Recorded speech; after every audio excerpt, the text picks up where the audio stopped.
Mari kita berdoa sebelum kita mendengarkan sharing hari ini. Bapak, terima kasih, kami bersyukur buat kebaikan-Mu. Kasih setiamu gak pernah habis dalam kehidupan kami. Perkataan-Mu adalah roh dan hidup. Dan kami mau dengarkan perkataan-Mu, Tuhan. Kami mau hidup sesuai dengan perkataan-Mu. Dalam nama Tuhan Yesus kami sudah berdoa dan mengucap syukur. Haleluya. Sama-sama kita katakan amin. Puji Tuhan. Apa kabar kita hari ini? Saya percaya semua dalam keadaan baik dan semua dalam keadaan luar biasa. Saya mau kasih judul sharing saya hari ini, Tuhan menetapkan. Mari sama-sama kita buka firman Tuhan di dalam Mazmur pasal 37 ayat yang ke-23. Tuhan menetapkan langkah-langkah orang yang hidupnya berkenan kepadanya. Nah, ini Mazmur Daud, di mana Daud menulis pengalamannya, di mana Tuhanlah yang menetapkan langkah-langkah Daud. Apa yang Daud kerjakan, apa yang Daud buat, Daud melihat dengan sangat nyata bahwa Tuhanlah yang menetapkan langkah-langkah Daud. Bapak Ibu Saudara terkasih dalam Tuhan Yesus, Tuhan juga mau menetapkan langkah-langkah saudara dan saya. Kalau hidup setiap kita di situ berkenan kepadanya, di sini hidup menyenangkan hatinya. Hidup menyukakan hatinya. Hidup sesuai dengan apa yang firman Tuhan katakan, yaitu kita harus taat. Jadi di sini kenapa Tuhan menetapkan langkah-langkah Daud? Karena Daud taat. Sama-sama katakan dengan saya, taat. Biarlah setiap kita hidup taat. Sesuai dengan apa? Firman Tuhan. Apa yang Tuhan katakan. Daud dengar-dengaran apa yang Tuhan katakan. Dimana seharusnya setiap kita juga harus hidup di dalam ketaatan. Sehingga Tuhan yang menetapkan langkah-langkah kita menuju mana? Menuju masa depan setiap kita. Karena hari depan setiap kita Tuhan sudah rancangkan yang terbaik di depan setiap kita. Oleh sebab itu biarlah hidup kita taat. Ayat 24, apabila ia jatuh tidaklah sampai tergeletak, sebab Tuhan menopang tangannya. Orang yang berkenan kepada Tuhan bisa terpleset, bisa terjatuh, bisa. Kita manusia biasa. Tapi ketika saudara dan saya terpleset dan jatuh, bangkit lagi. Jangan malah tinggal di dalam kejatuhan, tinggal di dalam dosa, malah nyaman di situ, nggak pernah mau bangkit-bangkit lagi. Tetapi saudara dan saya harus bangkit lagi. Ketika saudara dan saya mungkin terpleset dan jatuh, saudara harus buru-buru untuk apa? Bangkit lagi. Karena gini, karena Tuhan yang pegang tangan setiap kita dan tidak akan pernah membiarkan saudara jatuh tergeletak. Wow, Tuhan Yesus baik, sungguh baik dan sangat baik. Ayat yang ke-25, dahulu aku muda, sekarang telah menjadi tua, tetapi tidak pernah kulihat orang benar ditinggalkan atau anak cucunya meminta-minta roti. Di mana Daud tulis ini, dulu aku masih muda, sampai sekarang aku sudah menjadi tua, aku gak pernah lihat orang benar ditinggalkan oleh Tuhan. Karena Tuhan yang berjanji, Dia setia dan bertanggung jawab atas kehidupan orang-orang yang taat dan menyenangkan hatinya.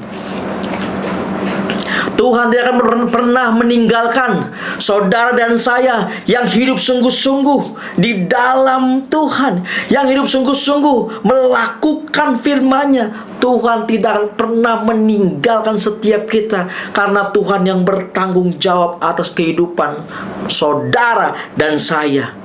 Kalau saudara dan saya hidup taat, berkenan kepadanya, kita tidak akan pernah dibiarkannya sendirian. Dan Tuhan yang memelihara setiap kita. Dimana di sini ayatnya mau berbicara kepada saudara dan saya bahwa Tuhan yang pelihara hidup setiap kita.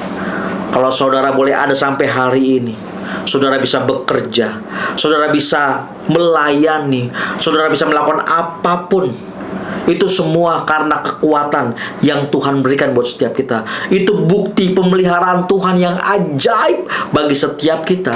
Kalau kita masih ada sampai hari ini berdiri, dimanapun saudara berada, itu bukti nyata pemeliharaan Tuhan yang ajaib buat setiap kita. Ayat 26, tiap hari ia menaruh belas kasihan dan memberi pinjaman, dan anak cucunya menjadi berkat.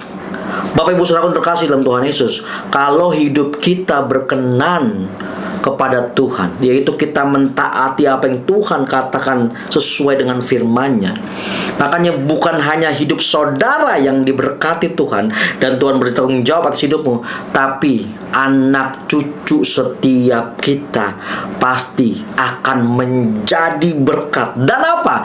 Dan tidak akan pernah meminta-minta.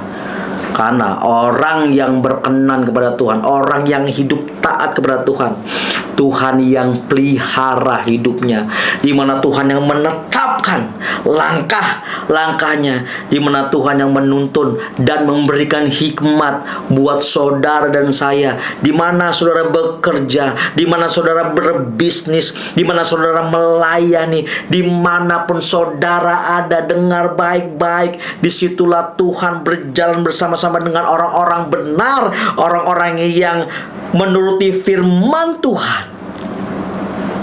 Tuhan yang menuntun dan berjalan bersama-sama dengan mereka. Wow, hidup kita akan jadi berkat, dan juga anak cucu kita akan menjadi berkat. Yang percaya katakan amin. Ayat 27, jauhilah yang jahat dan lakukanlah yang baik, maka kau akan tetap tinggal untuk selama-lamanya. Di sini firman Tuhan mau katakan, kalau kamu mau hidupmu, langkah-langkahmu, masa depanmu dituntun oleh Tuhan, dengar baik-baik, jauhilah yang jahat. Apa itu jauhilah yang jahat? Jangan pernah sentuh apa yang Tuhan gak suka. Jangan pernah kompromi dengan apa yang Tuhan gak suka. Jangan, tapi lakukanlah hal yang baik. Lakukan semua yang kita kerjakan, semua hanya untuk menyenangkan hatinya, di mana kita hidup di dalam ketaatan sesuai dengan firman Tuhan, maka engkau akan tetap tinggal untuk selama-lamanya. Di sini bicara tentang di mana kamu tidak akan pernah kekurangan sesuatu yang baik yang Tuhan akan nyatakan dalam kehidupan setiap kita. Ketika setiap kita hidup taat sesuai dengan firman Tuhan, hidup berkenan kepada Tuhan, maka jalan-jalan setiap kita akan Tuhan tuntun. Wow, Tuhan akan bersama-sama dengan kita dimanapun saudara ditempatkan, dimanapun saudara ada, saudara akan jadi berkat, dan apapun yang saudara kerjakan pasti berhasil. Dengar baik-baik, apapun yang saudara kerjakan pasti berhasil. Kuncinya, jauhilah yang jahat dan hiduplah taat sesuai dengan firman Tuhan dan berkenan kepadanya. Biarlah firman Tuhan ini menolong setiap kita, menguatkan setiap kita. Untuk apa? Untuk kita hidup, yuk arahkan fokus hanya kepada Tuhan, nurut sama apa yang kata firman Tuhan, sehingga Tuhan yang akan menuntun langkah-langkah setiap kita. Terus berjalan bersama dengan Tuhan, dan Tuhan akan membawa setiap kita dari kemenangan kepada kemenangan yang lainnya. Wow, biarlah setiap kita diberkati Tuhan, dikuatkan melalui firman Tuhan ini. Mari kita berdoa. Tuhan, terima kasih, kami bersyukur buat kebaikan-Mu. Tuhan, kami mau hidup taat sesuai dengan apa yang Tuhan mau. Tuhan, tolong setiap kami, mampukan setiap kami untuk hidup berkenan kepadamu, menjauhi hal-hal yang jahat dan melakukan hal yang baik yang menyenangkan hatimu. Terima kasih Tuhan Yesus. Biar segala pujian, segala hormat hanya bagimu Tuhan. Biar firman Tuhan ini bukan sekedar menjadi pengetahuan bagi kami, tetapi menjadi pewahyuan dalam kehidupan setiap kami. Kami sudah berdoa dan mengucap syukur. Haleluya. Sama-sama kita katakan amin. God bless you.